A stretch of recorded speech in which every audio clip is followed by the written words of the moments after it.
தோப்புக்கரணம் பிறந்த கதை. ஒரு தரம் கைலாயத்தில் குட்டியாக விநாயகர் அழகாக வாசலில் உட்காந்து விளையாடிக்கிட்டு இருக்காரு.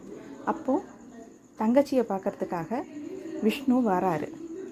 இப்போது குழந்தைய பார்த்தோன்னே என்னம்மா என்ன செய்கிற அப்படின்னு குனிஞ்சு கேட்குறாரு.